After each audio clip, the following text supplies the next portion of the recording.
Rafa Rius, ¿qué hay? Buenos días. Hola, Manolo y nuestra audiencia. Buenos días. Vamos allá, como se acaba el año, y es lo que toca, hacer balances y contar cómo ha ido y todo eso. No es muy original, Rafa, No, que lo no, sepa. original no es nada. Porque casi siempre caemos en el convencionalismo de los calendarios, ¿no? Y cada año que pasa, pues toca hacer balance de lo que ha pasado en estos 12 meses. Pero bueno, Bueno, pues vamos allá. Migraciones.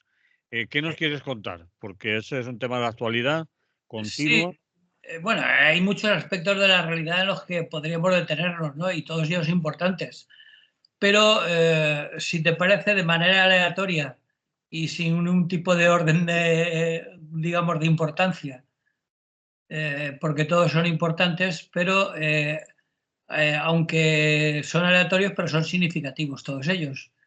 Entonces había pensado hablar de, pues eso, en primer lugar de las migraciones, porque cuando se habla o se aborda el tema de la migración, normalmente el punto de partida son las cifras, ¿no? Y bueno, aquí habría que hablar de los cambios de escala, de las tendencias emergentes, de la evolución de las variables demográficas, de las transformaciones sociales que traen consigo, bueno, sociales y económicas, ¿no? Y esto habría que analizarlo tanto a escala mundial como a escala local, ¿no? Bueno, las migraciones es uno de los ejemplos que nos permiten entender mejor los cambios del mundo en el que vivimos. Porque según la estimación más reciente, que data ya de hace 4 años, del 2020, o 5 años ya, en el 2020 había en el mundo aproximadamente 281 millones de migrantes, es decir, de personas que habían cambiado su lugar habitual de residencia por causas muy diversas que ahora veremos, ¿no? Eh, Equivalía aproximadamente al 3 y pico por cien de la población mundial. Eh, Ese mundo global de migrantes a escala internacional lleva aumentando desde hace medio siglo, ¿no? Las últimas 5 décadas. Eh, que hay, como digo, personas que viven en un país distinto Mm. de su país de nacimiento, ¿no? Bueno, pues en 1990 eran 128 millones y ya triplicaba con creces los datos de 1970. Bueno, pues ahora ya estamos llegando a los 300 millones de personas que viven en un país distinto del que nacieron, ¿no? Y eso lleva consigo aparejado cuestiones muy, muy sangrantes, ¿no? En sentido literal. Por lo que se refiere a este año, el 2024, España se convierte en el año más mortífero en las rutas migratorias, con, ojo que a veces las cifras resultan muy frías, pero son terribles. 30 muertes al día. 30 muertes, que se dice pronto, ¿eh? Todos los días, un día tras otro, durante los 365 días del año. Sea invierno, sea verano, haya buena mar, haya mala mar. Y la ruta atlántica hacia las Canarias eh, tiene un dudoso privilegio, que es que un año más se mantiene como la ruta más letal a nivel mundial. Es decir, la ruta de la costa occidental africana hacia las Islas Canarias es la que más muertes deja al cabo del año, ¿no? Estos son datos de el último balance de la agrupación Caminando Fronteras, Ujú. y que, bueno, y que por supuesto esto lleva aparejada pues una crisis paralela de derechos humanos que alcanza ya proporciones, bueno, hace ya tiempo que alcanzaba proporciones alarmantes, ¿no? Según datos de esta organización de Caminando Fronteras, ha habido un total este año de 10.500 personas migrantes que fallecieron en su intento de llegar a Europa, lo que supone un incremento de cerca del 60% respecto al año pasado. ¿60%? Sí, sí, sí, 60%. Eso, bueno, repito, son datos de esta organización de Caminando Fronteras, pero vamos, nada indica que no sean ciertos porque vamos, eso dicen los expertos que se dedican al tema, ¿no? Y a todo esto, esta cifra, en su comunicado indican que fue cerrada a fecha de 15 de diciembre, lo cual quiere decir que lamentablemente, sobre todo por lo que se refiere a las Canarias, estos días estamos viendo que sigue llegando gente. O sea que ya digo que según estas cifras, a fecha 15 de diciembre equivale a una media de 30 muertes al día. Si la organización esta nos remite a cifras anteriores y, por ejemplo, en 2023 eran 18 las personas registradas al día como fallecidas, ¿no? Entonces, bueno, el tema es el de siempre. Las políticas migratorias europeas, centradas más en el control, recordemos la macabra Frontex, la organización de la Unión Europea para el control de las fronteras, están mucho más centradas en ese control que en la protección de los náufragos y de los que intentan llegar a Europa, pues han convertido a Europa en un escenario donde la norma son las tragedias evitables y el abandono. Y entre las víctimas, bueno, son sobre todo hombres, pero también, por supuesto, hay niños. Más de 1.500 niños han fallecido en la travesía y cerca de 500 mujeres. Y bueno, aparte de eso digamos de los que se pueden contabilizar. Además de ello, se calcula que ha habido unas 130 embarcaciones que han desaparecido enteritas sin dejar rastro. Por supuesto, llevándose consigo a todas las personas que iban a bordo. Pues bueno, entonces, para mí, yo qué sé, entre el mirar hacia otra parte y la indiferencia generalizada, pues aunque se ha repetido con cierta frecuencia, yo creo que es preciso recordar una y otra vez lo que podemos considerar como un genocidio silencioso. Porque parece que no exista, que no hay armas de fuego por medio, ni misiles, ni nada de eso, pero que año tras año sigue aumentando y sigue degradándonos como personas por permitirlo. Por supuesto, unas mucho más responsables que otras. Así que, bueno, es necesario recordarlo, especialmente en estas entrañables fiestas en las que mientras compramos todo lo comprable bajo las lucecitas de colores, pues jugamos a que todo el mundo es bueno, mientras, como comentaba hace un momento, en las últimas horas, un total de 578 inmigrantes han sido rescatadas en las últimas 24 horas por salvamento marítimo. Habían 9 lanchas neumáticas y cayucos, y ahora en todas las Islas Canarias, porque antes se centralizaban sobre todo en Gran Canaria, pero ahora, además de Gran Canaria, pues desembarcan en Lanzarote, en El Hierro, incluso en Tenerife alguna, en fin. Ha sido una nueva jornada dramática en plenas fiestas navideñas, que se dice, en la ruta canaria, donde, como digo, en el último naufragio han habido 8 fallecimientos. Es decir, que los datos del 2024 no están ni mucho menos cerrados y ahora, en pleno invierno, pues la fatídica lista sigue aumentando.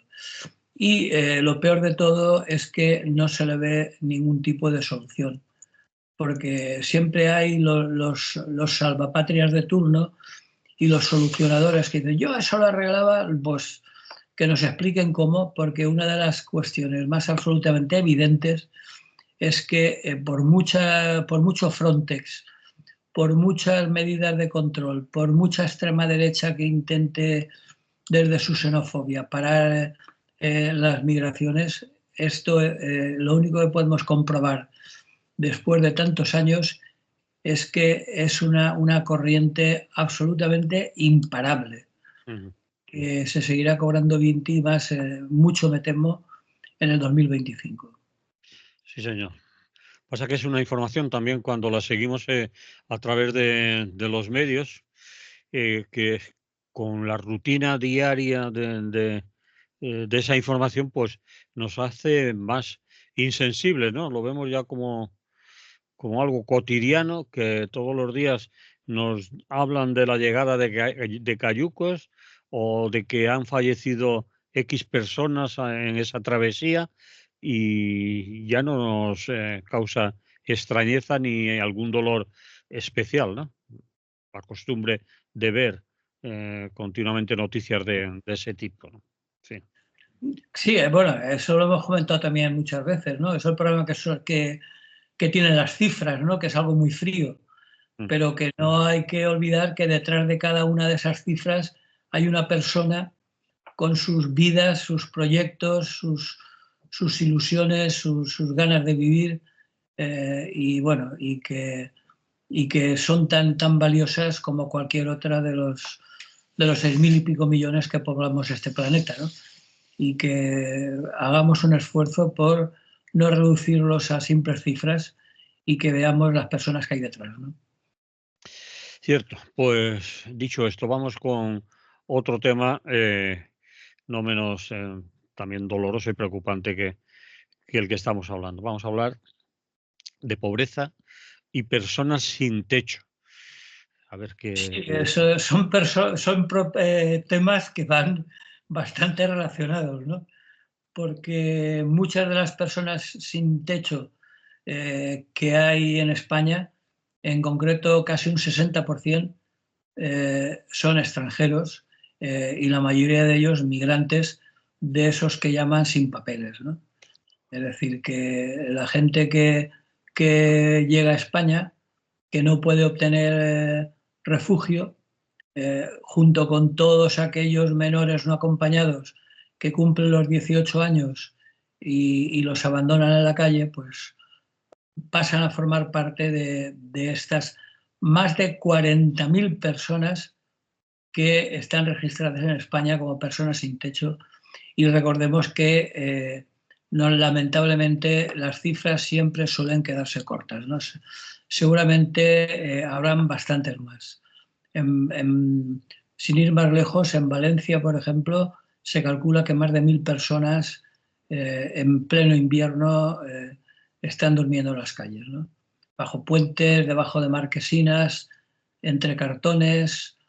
Si pueden, se agrupan para protegerse, y muchas de ellas, bueno, las que no proceden directamente de la emigración, tanto de Europa, sobre todo del este, como de África, pues proceden de esas muchas personas que, eh, habiendo nacido en España, pero se han quedado sin trabajo, han perdido la vivienda por no pagar la hipoteca o el alquiler y de una forma o de otra han acabado viviendo en la calle. Se calcula que un tercio de las personas sin techo no tienen ningún tipo de ingresos y 8 son hombres y 2 de cada 10 son mujeres, de las personas que viven en la calle. Evidentemente, si no tienen ingresos, pues se tienen que dedicar a la mendicidad, no hay otra. Y incluso hay muchos jóvenes, está aumentando dramáticamente el número de jóvenes que acampan ya por las calles, eh, porque según estimaciones, aproximadamente la tercera parte de las personas sin hogar de España tienen entre 18 y 30 años. O sea Repite que eso, a ver, esas sí, cifras. que aproximadamente una tercera parte de las personas sin hogar de España son jóvenes, tienen entre 18 y 30 años. Buah. Eh, es verdaderamente preocupante. Bueno, y eso, las personas que están más o menos controladas y que saben que viven en la calle y que durante el día, durante la noche, en algunos casos acuden a albergues y en algunos otros casos duermen directamente, como digo, pues en escaleras del metro, en marquesinas, en patios, en fin, donde pueden. Y bueno, y eso sin contar con un buen número de personas que viven en viviendas más que precarias y muy peligrosas, que prácticamente en ruinas, y que es un número que ha aumentado también significativamente. También, por supuesto, debido al aumento del desempleo y a la caída de los salarios. Eh, Comentábamos que cada vez más personas no pueden pagar los costos de la vivienda y aunque trabajen no pueden llegar a final de mes, pagar la vivienda, comer y vestirse, ¿no? Entonces, bueno, eh, por supuesto, como decía, dentro de este colectivo los inmigrantes representan la mayor parte de población sin hogar. Y hay una minoría significativa también que nos hace que tengamos que tomar en consideración la despoblación rural, ¿no? Eh, de hecho, solo el 5% de la población del país, según el Instituto de Investigación para la Despoblación y el Desarrollo del Medio Rural, el 5% de la población reside en el medio rural. Y hay un dato interesante. En el medio rural, cada vez más, algunas estadísticas lo sitúan por encima del 10%, son personas inmigrantes, ¿no? De hecho, si nos damos una vuelta por eso que se llama la España vaciada, cada vez vemos más camareros en los bares, más pastores con los rebaños, más trabajadores agrícolas que son emigrantes, ¿no?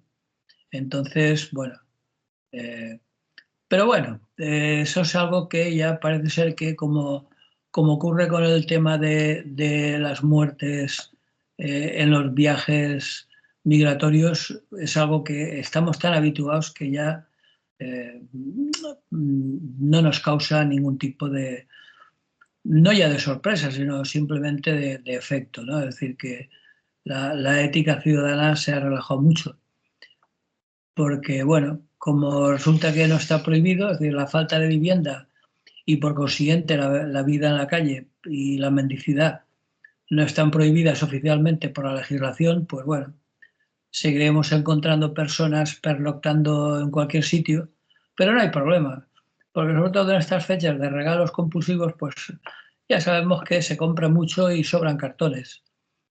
Mm. Bueno, y bueno, sobran cartones y falta vergüenza y solidaridad. Eso también falta.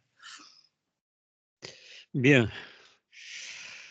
Rafa, a mí no se me ocurre nada que añadir, ni nada que preguntarte, ni nada que comentar. No, no era no hay ningún tipo de debate, simplemente Sí, dar unos dato. cuantos datos, a ver si se nos cae la cara de vergüenza y recordarlo en estos días de buenismo, recordar que eso está ahí y que están conviviendo con nosotros y que los podemos ver a poco que pasemos por las calles de nuestras ciudades Mm. y por lo tanto son personas con tanta dignidad como nosotros y que están en esa situación. Simplemente recordarlos y darles visibilidad. Muy bien. Ponemos aquí un poco de música y descansamos. Vale,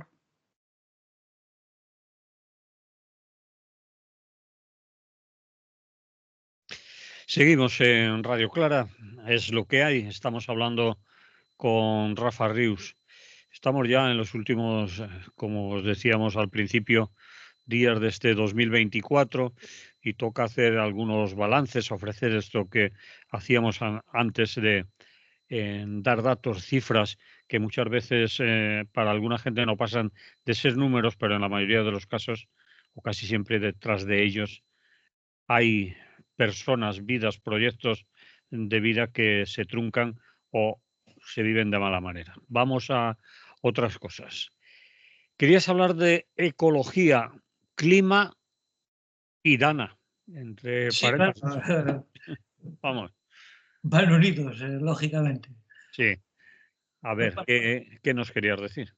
Pues desde el ámbito ecológico, el año 24 ha venido marcado por la celebración, bueno, lo de la celebración es un decir, de la Cumbre Mundial del Clima en Bakú, en Azerbaiyán.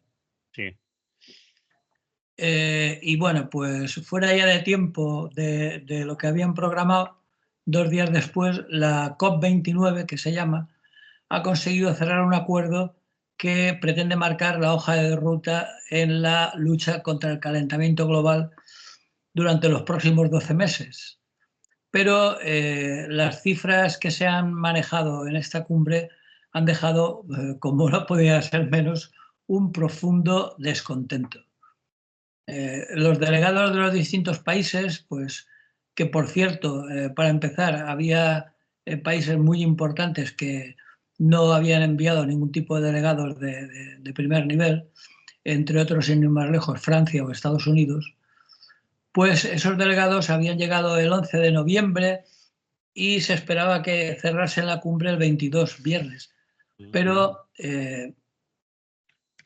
como casi podríamos decir que era de esperar, no se cumplió la agenda y el acuerdo llegó al filo de la medianoche del sábado, en hora española, ¿no?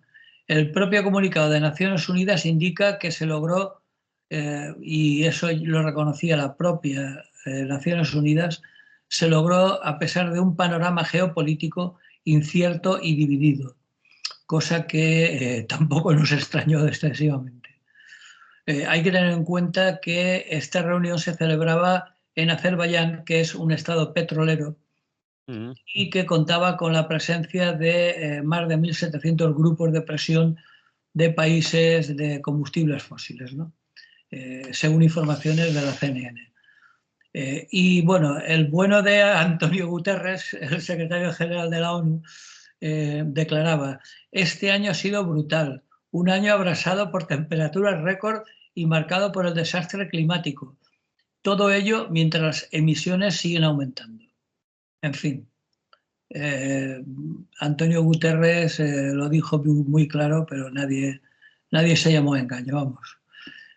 Por España, como también recordaremos, acudió Pedro Sánchez y, bueno, el presidente español participó en las primeras jornadas y, por supuesto, también aprovechó para recordar los vínculos de la Dana de Valencia con el cambio climático.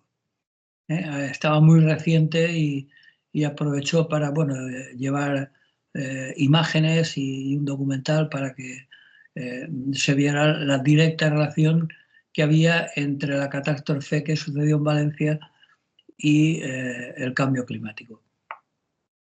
Bien, y luego por último, en la cumbre esta de Bakú, en la COP29, además de las cifras, de los asistentes y demás, la clave parece que estaba en el dinero, ¿no? De dónde salía ese dinero para intentar frenar las emisiones. Bueno, pues el acuerdo este que se firmó a última hora, que fue muy frágil y que tampoco ha resuelto para nada las preocupaciones de los países más afectados, que han declarado en muchas ocasiones que son totalmente insuficientes. Y sobre todo la gran trampa de que si se entregan, como parece ser que va a suceder, en forma de préstamos comerciales de alto interés, pues lo único que harán será atrapar a los países vulnerables en una deuda mucho mayor. Y bueno, lo que no ha cambiado teóricamente es la lista de quién paga. Teóricamente deben de pagar los fondos estos para estos países, deberían de pagarlo los países más desarrollados. En esto se incluye, por supuesto, Europa, Estados Unidos, Canadá, pero en cambio los países que van a correr con la mayor parte de subvención de estos gastos, entre ellos no está China ni los países del Golfo Pérsico. Es decir, China es el segundo contaminador mundial y los países del Golfo Pérsico, no hace falta recordar que son los principales productores de hidrocarburos. Entonces, bueno, que se ampliase a ellos esta lista de países contribuyentes es una de las reclamaciones europeas, pero, como digo, no se ha producido. En fin, la próxima cumbre será nada más ni nada menos que en la Amazonía. La COP30 se celebrará en Belém, en Brasil. Será dentro de un año y otro optimista, el presidente brasileño Luis Ignacio Lula da Silva, ya ha dicho que será nuestra última oportunidad para evitar una ruptura irreversible del sistema climático. Bueno, pues yo creo que ya no hay ni última oportunidad. Yo creo que el sistema climático hace ya tiempo que entró en colapso. Ya es muy difícil que podamos revertirlo, pero bueno, esto me suena ya de déjà vu, porque siempre dice lo mismo, ¿no? Esta vez sí, esta vez es la última oportunidad, pero no hace falta recordar, no debería hacer falta recordar que dentro del sistema de producción capitalista de mercado, pues como decíamos, el colapso es inevitable, porque los milagros lamentablemente no existen. Y cambiando el foco y hablando también de ecología y clima, pues en el ámbito local el año ha venido marcado por la tragedia de la Dana, que como tantas veces se ha repetido este último mes, bueno, estos 2 últimos meses ya, ha sido marcado, como digo, por la tragedia de la Dana, que afectó a la zona del Horta Sud y otros pueblos de Valencia, de las comarcas de la Ribera, de Utiel, etcétera, y un pueblo de Albacete y otro de Cuenca. Bueno, pues eso ocurría el 29 de octubre y a estas horas de final de año aún colea y seguramente coleará durante mucho tiempo todavía. Porque, como también comentábamos, las grandes tragedias están formadas por multitud de pequeños dramas personales, ¿no? Todavía las personas afectadas,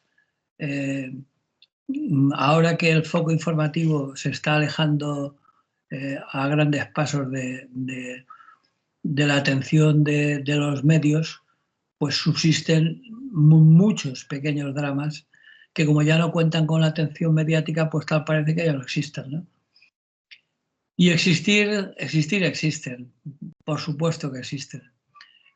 Anclados en el día a día, pues están complicando de manera totalmente traumática la cotidianidad de muchos miles de personas, ¿no?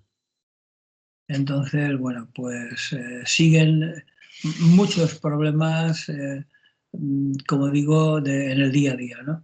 El mal estado de alcantarillado continúa, hay muchas alcantarillas todavía bloqueadas, algunas incluso se han tenido o se están teniendo que hacer, porque aún todavía queda mucho de nuevo, es decir, las que hay están obstruidas sin remedio y hay que perforar de nuevo para hacer otro sistema de alcantarillado.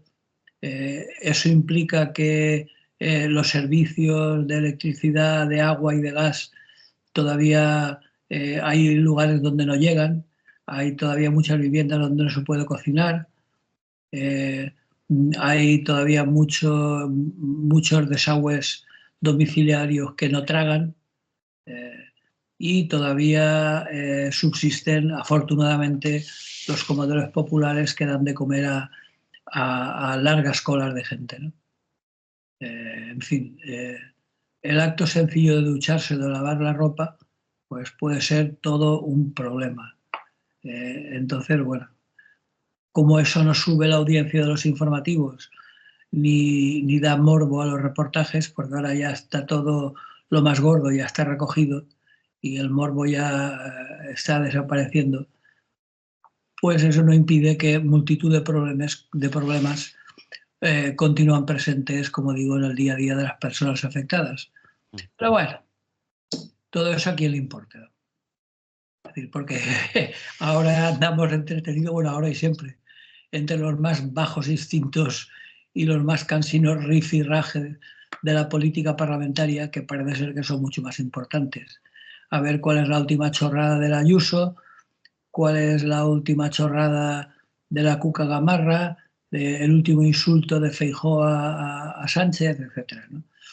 Y bueno, todas esas cosas a mí me resultan indecentes y obscenas, pero ya digo, llegarán otras elecciones, seguiremos llenando las urnas para que los políticos parlamentarios de turno continúen llenando los escaños del teatro de la calle San Jerónimo con su incompetencia, y a nosotros pues se nos siga cayendo la cara de vergüenza por haberlos puesto en el lugar de donde pueden abochornarnos de esa manera, ¿no? Pero bueno, el caso es que, como resumen de todo ello, los dos grandes acontecimientos de distinto signo del año 24 han acabado fatal.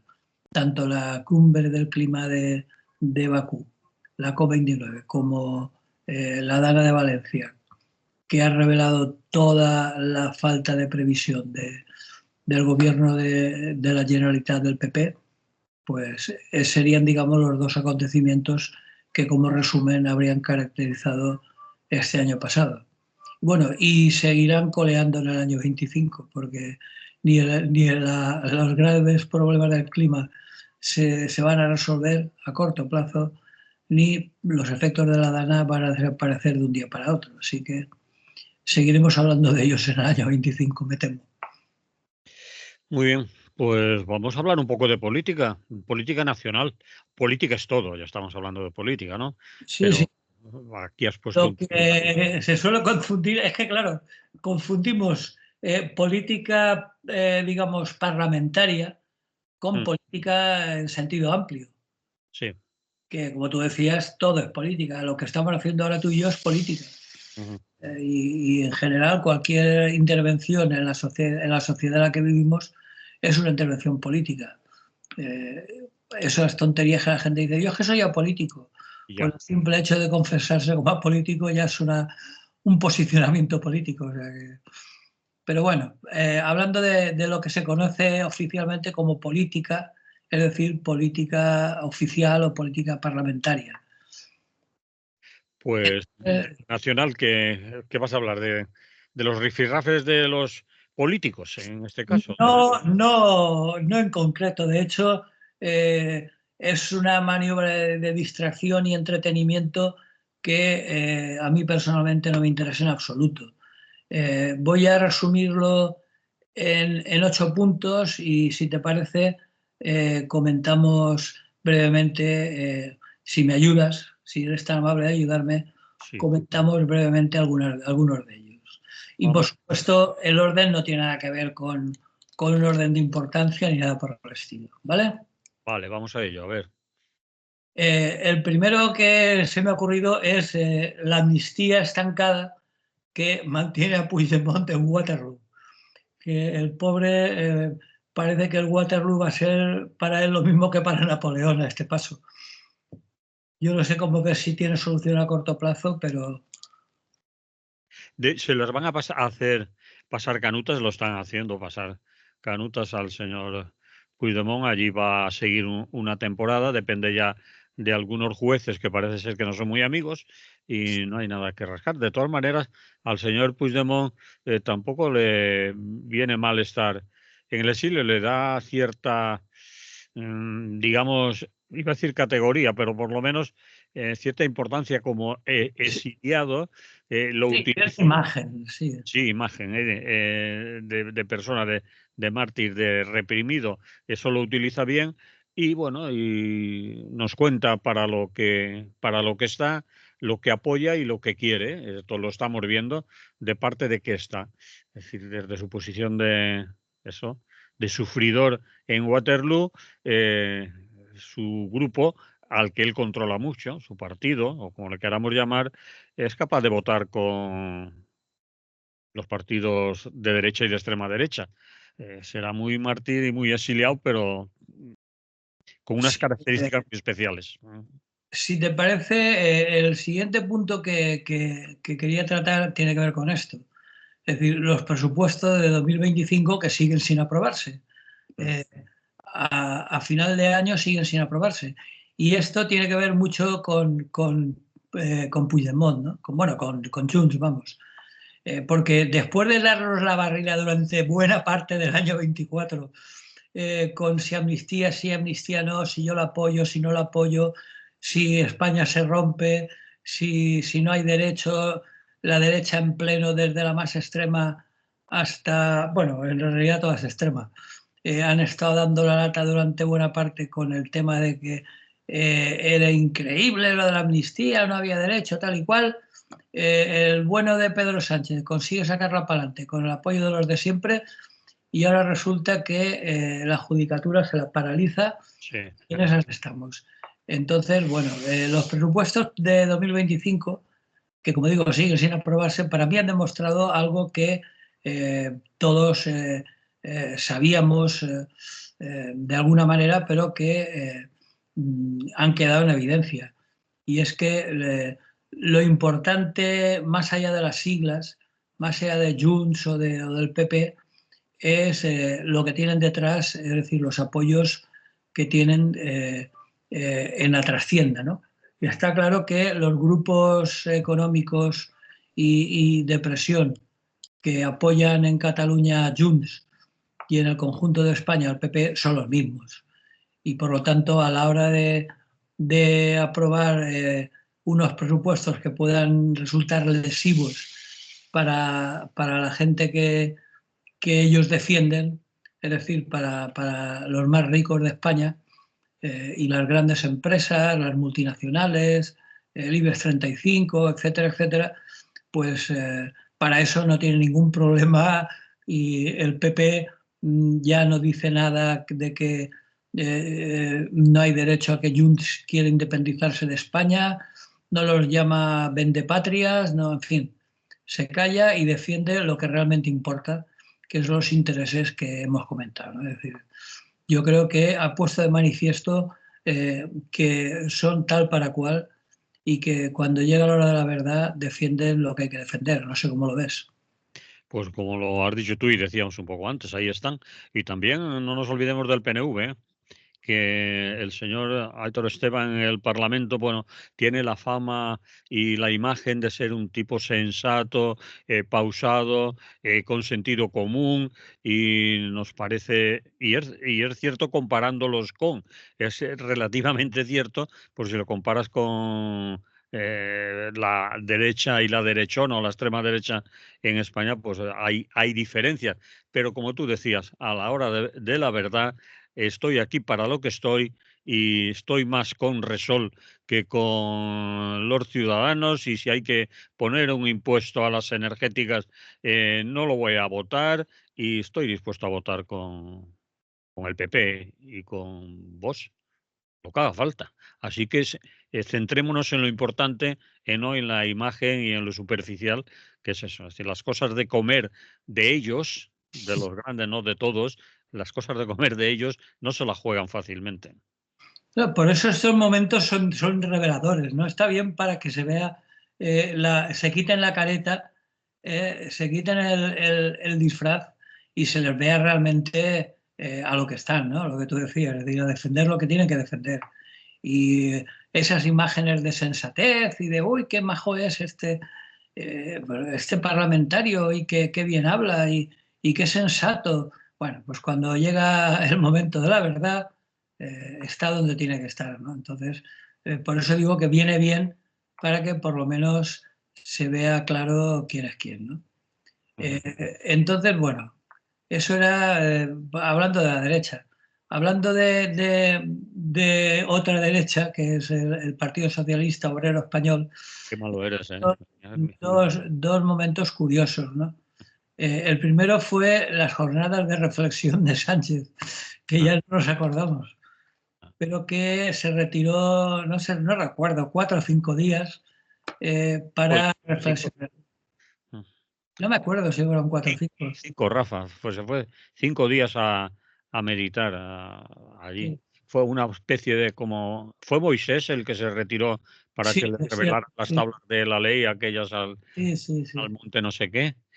Él no fue para que le revelaran tablas, pero se lo pensó un poco, a ver lo que hay por ahí y a ver si sigo o no.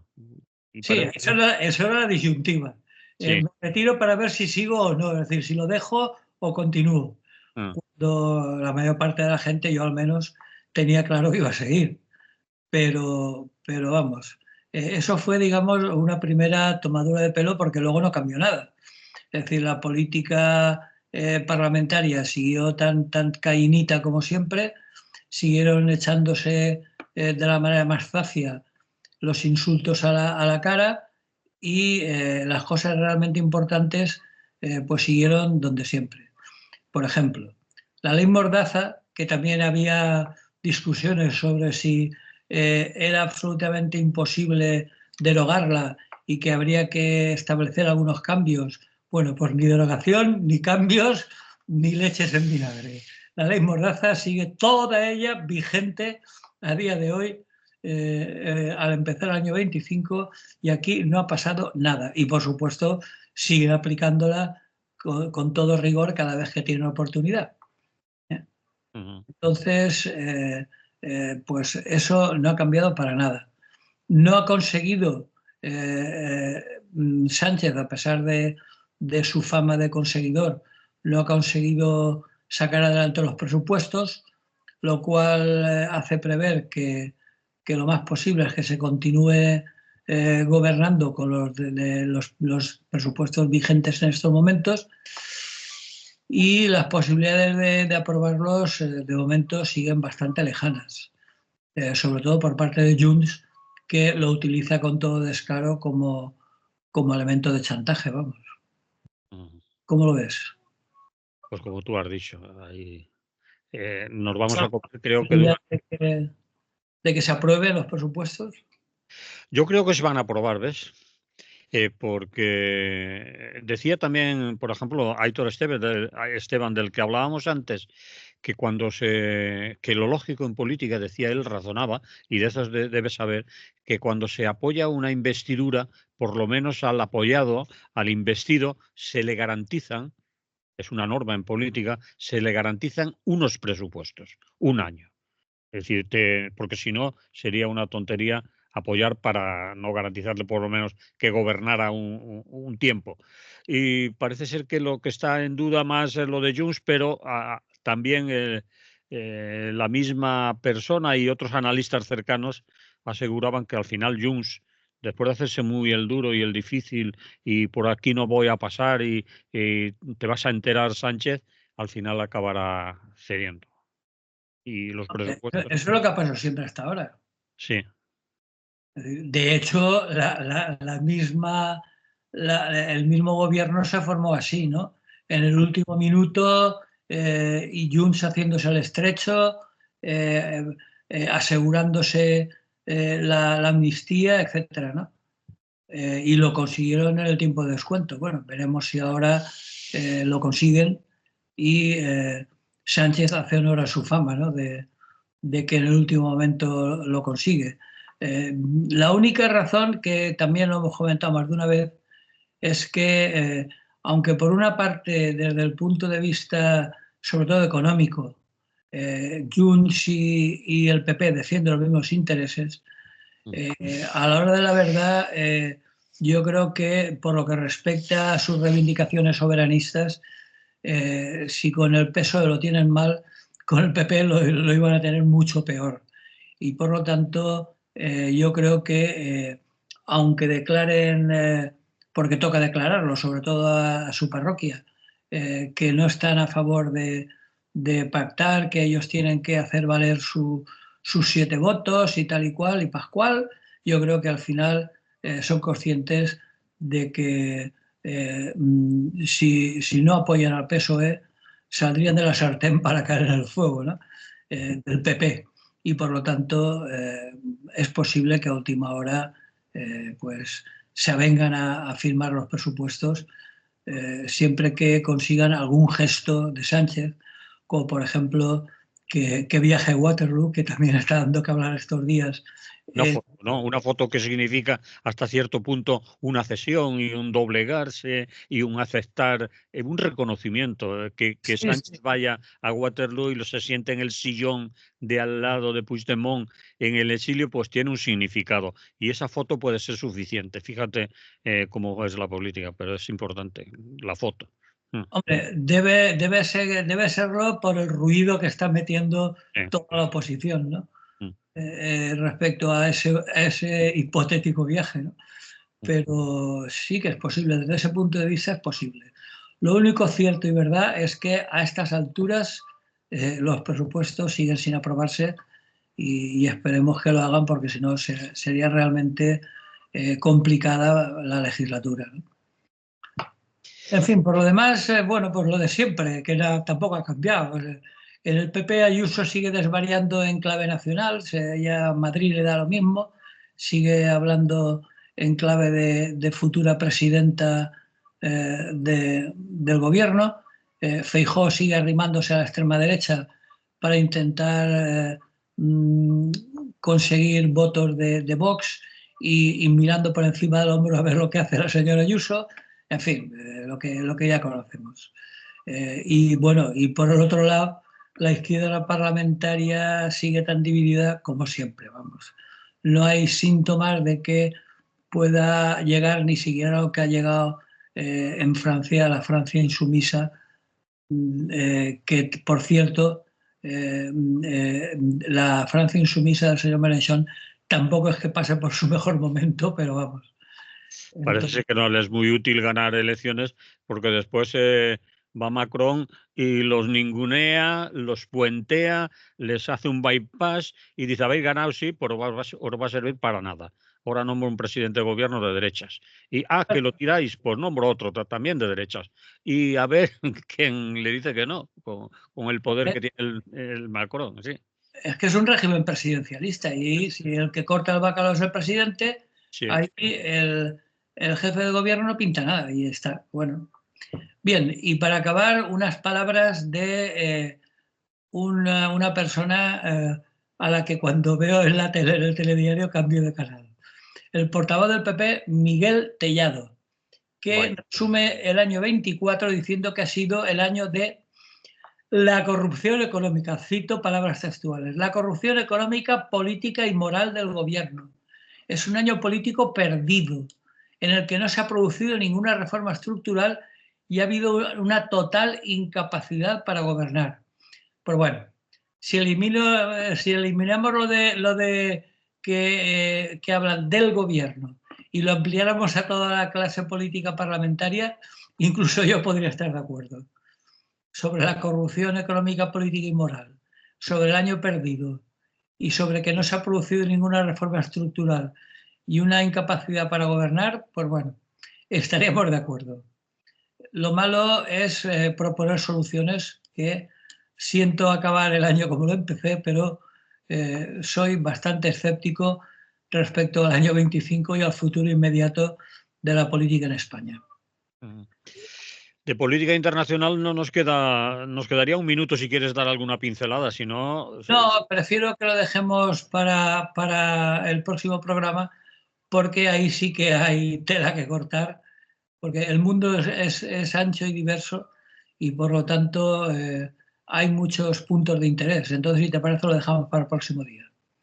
pues muy bien, pues aquí terminamos hoy. Ya hablamos la semana que viene, que a la vez de semana ya estaremos en Año Nuevo, ¿no? O sea, así que no Sí, sé. teóricamente es el día 3 de enero de 2025. Muy bien, qué nos diría a nosotros cuando éramos chiquillos que íbamos a llegar tan lejos? Ni En fin, mucho menos. Yo cuando hablaban del año 2000 me parecía una utopía absoluta, ¿no? sí, Ahora es lo mismo, solo que en lugar de utopía es distopía, pero por lo demás, aquí estamos aguantando el tirón, ¿no, Manolo? sí, señor. Pues nada, Rafa, hasta la semana que viene, ¿de Vale, acuerdo? de acuerdo, un abrazo. Hasta luego, salud.